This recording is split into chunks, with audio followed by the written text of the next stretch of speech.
ওরম কি? এই তো আব্বা। প্যাকেটটা দাও তো মা, বাজার থেকে ঘুরে আসি। আব্বা নামাজ পড়ে আসলে কেবল একটু রেস্ট করো, তারপর যায় এনে। না রে মা, হাঁটতে হাঁটতে যাই, বাজার তো অনেক দূরই। বাজার করে আসতে আসতে ইফতারের সময় হয়ে যাবে না, আগে ভাগে বাজার করে আসি। আব্বা তাহলে এক কাজ করো, একবার ইফতারটা করে ইফতারের পরে যায় এনে বাজারে, এই রোদের মধ্যে যেতে হবে না। ওরে না রে মা, সন্ধ্যের সময় গেলি ভালো মাছ টাছ পাওয়া যায় না, রোজার সময় বুঝিস না, তাড়াতাড়ি বিক্রি হয়ে যাবে না সব। ভাইরা তো ঘরে ঘুমায় রয়েছে, ওকে যে কও ওরা যে বাজার করে নিয়ে আসবে না। তোর ভাইরাও অফিস থেকে আসলো, ওরা রেস্ট করতেছে, করুক, আমি যাই ঘুরে আসি। আচ্ছা ঠিক আছে, তা তুমি দাঁড়াও, আমি প্যাকেটটা এনে দিচ্ছি। আচ্ছা তাড়াতাড়ি নিয়ে আয়, বেলা পড়ে এলো। আব্বা এই নাও, ব্যাগ নাও। দে মা। যাক কাকা, হ্যাঁ। আপনি বাড়ি আছেন, ভালোই হয়েছে। আমি একটু আপনার কাছেই আসলাম। হ্যাঁ সোহেল যে, হ্যাঁ বাপ, হঠাৎ করে আমার বাড়ি, কোনো কাজ আছে নাকি? না কাকা, তেমন কিছু না, ওই কোর্টের একটা নোটিশ ছিল আপনার নামে, তাই দেওয়ার জন্য আসলাম। কি কোর্টের নোটিশ? তা আবার আমার নামে? দেখি বাবা, কিসের নোটিশ? দেখেন কাকা। দেখতেছি। আব্বা কিসের নোটিশ আসলো? তাই তো দেখতেছি মা, এ তো 50 লাখ টাকার একটা কেসের নোটিশ দিছে।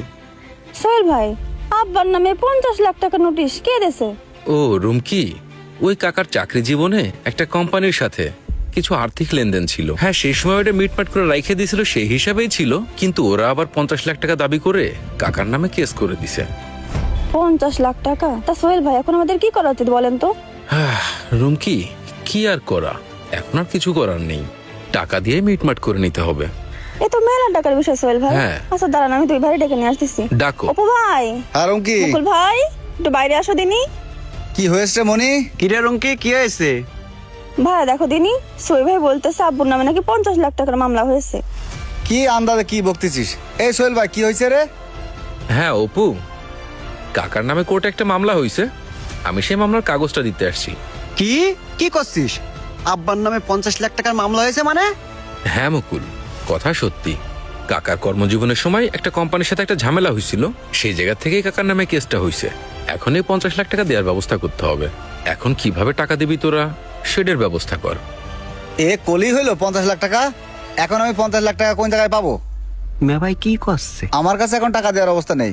অপু, টাকা নেই বললেই তো আর কোর্ট কিছু বুঝবে না, তাই না? কোর্ট তো আর এ কথা মানবে না। এখন কাকার আছিস তোরা 3 ছেলে মেয়ে, এখন তোরাই সিদ্ধান্ত নে কিভাবে কি করবি। এই মুহূর্তে আমার ব্যবসা বাণিজ্য ভালো না, আমিও টাকা পয়সা দিতে পারবো না। মুকুল চেপে যা, চেপে যা। আমার কাছে কোনো টাকা পয়সা নেই। বাপ তোরা এ কি করছিস? তোরা ছাড়া তো আমার কেউ নেই, একটা বিপদ ঘটে গেছে, এখন তোরা যদি আমার দিকে না তাকাস তাহলে তো আমার জেলের গানি টানা ছাড়ার কোনো উপায় থাকবে না বাপ। আমি এখন কি করব বাপ? তোরা কি চাচ্ছিস আমি এই বয়সে জেলের গানি টানি? আব্বা শোনো, তুমি ওই সময় ঝামেলা পাকাইছাও, সেই ঝামেলা এখন গার পাশ চলে এসেছে, এখন তুমি কিভাবে মেটাবা সেভাবে মেটাওকে দাও। ভাইয়া তোরা কি বলতেছিস? আমাদেরই তো আব্বা, এখন হয়ে গেছে একটা ভুল, তোরাও যদি মুখ ফেরানিস তাহলে কি করে চলবে বল? এই তুই কোনো কথা কইস নে, যার বুঝা সেই বুঝবে নে, তোরা তো বেশি বুঝ দেবে না।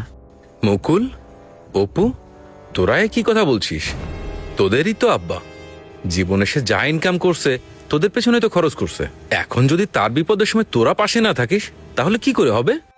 তাহলে এক কাজ করি বাপ, কিছুদিন আগে ওই তোদের ওই মার্কেট করার জন্য জমিটা কিনে দিছিলাম তোদের নামে, ওই জমিটা আপাতত বিক্রি করে এই ঝামেলাটা মিটমাট করি, তারপর এক ব্যবস্থা করা যাবে না।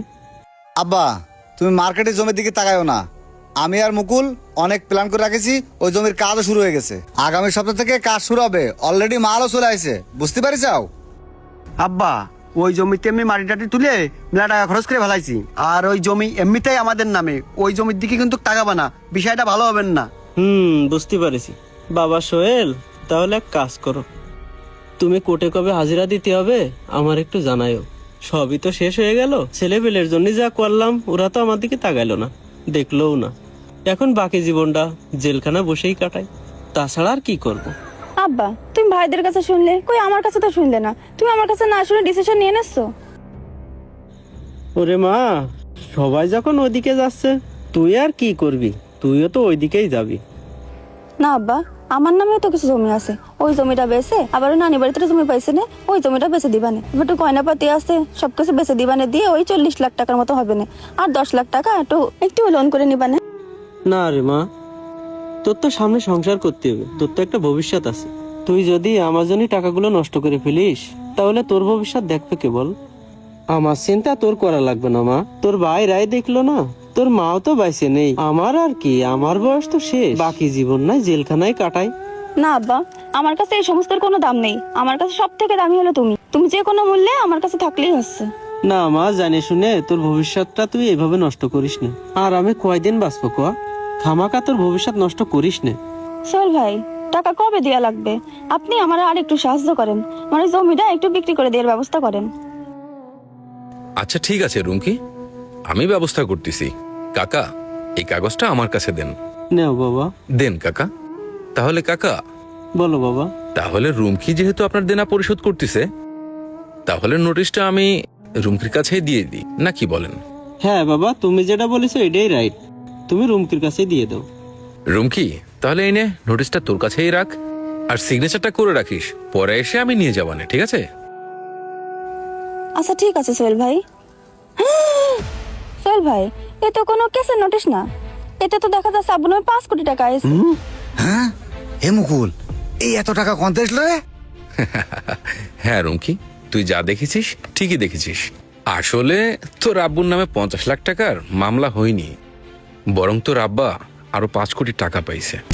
আব্বা যাক, তাহলে তো ভালোই হয়েছে। আমাদের ওই মার্কেটের কাজটা সুন্দর করে তাড়াতাড়ি শেষ করে ফেলাতে পারবো না, পাশে আর একটা ভালো বিল্ডিং করতে পারবেন, তাই না মুকুল? আব্বা, অপু ভাই কিন্তু ঠিকই কয়েছে। হাই রে সন্তান। থামো তোমরা, যে টাকা আছে এ টাকা পুরোটা রুমকিরাই দিয়ে দিলাম, তোমাকে আর দেবো না। তোমাকে আর আমার চেনা হয়ে গেছে। কি করছো আব্বা? সব টাকা রুম কিনে দিবা? আমরা তোমার ছেলে না? মুকুল, অপু, টাকাটা আসলে তোদেরই দেওয়ার কথা ছিল, কিন্তু কাকা আমারে বলল যে সোহেল, টাকা আমার ছেলেদের দেওয়ার আগে ওদের একটু পরীক্ষা করে দেখা দরকার। সেদিন কাকা কি বলেছিল তাহলে শোন। সোহেল, কোনো জায়গায় যাচ্ছিলে বাপ? আমি তো তোমার কাছে আসলাম। ও কাকা, আপনি চলে আইছেন, যাক ভালো হইছে। আমি তো আপনার কাছে যাওয়ার জন্যই বের হইছিলাম। আপনার তো কাকা কপাল খুলে গেছে। হ্যাঁ রে বাপ, এই কেসটা তো মেলা দিন ধরেই চালাচ্ছিলাম, তো যাক অবশেষে আমারই জয় হলো। হ্যাঁ কাকা, যাই হোক, জীবনে মেলাই তো কষ্ট করলেন, এখন কপাল যেহেতু খুলে গেছে, তা কাকা এই টাকা পয়সা দিয়ে কি করবেন? ছেলে পেলেকে কি দিয়ে দেবেন? আমি তো বাপ দ্বিধাদ্বন্দ্বের মধ্যে পড়ে গেলাম। আমি তো এবার হজে যাব, এখন ছেলেপেলেদের নামে যে টাকা পয়সা দিয়ে যাব কিনা সেই চিন্তাই করতেছি। কাকা, দ্বিধাদ্বন্দ্বের আর কি আছে? তারা তো সব আপনারই ছেলে মেয়ে, আপনার টাকা পয়সা আপনি তাদেরই দিয়ে যান, সমস্যা কি?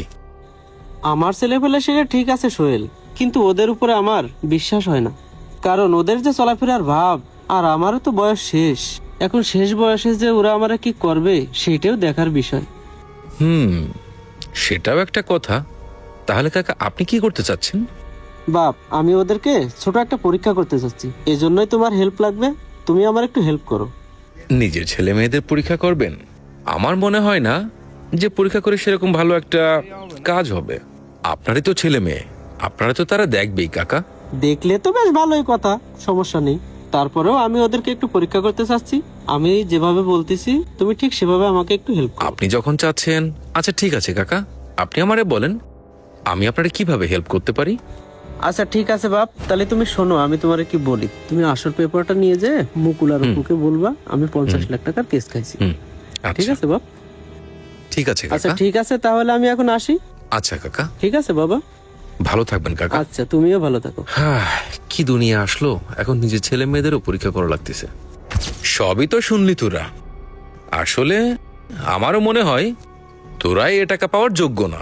যদি তোরা এই টাকা পাওয়ার যোগ্যতা রাখতিস, তাহলে কাকা তোদেরই এই টাকা দিয়ে দিত। আব্বা, যা হওয়ার তা তো হয়ে গেছে, তুমি আর ভাইয়াদের বঞ্চিত করো না, ওদের তুমি মাফ করে দাও। রুমকি, এই বিষয় তোমার টেনশন করা লাগবে না, যা করার আমি করবানে। তুমি বাড়ি যা করতিলে তাই করো। সোহেল কাকা। চলো, আমি একটু বাজারের দিকে যাব। চলেন। চলো, তোমার একসাথে আগায় দিয়ে আসি। হায় আল্লাহ মুকুল, বেশি লোভ করতে যে সব হারালাম। ঠিকই কইছি। বাবাদের সম্পদ সবসময় সন্তানদের জন্যই হয়, কিন্তু সন্তানদের সম্পদ সবসময় বাবাদের জন্য হয় না। সন্তানদের দায়ভার বাবারা নিতে রাজি থাকে, কিন্তু বাবাদের দায়ভার অনেক সন্তানই নিতে চায় না।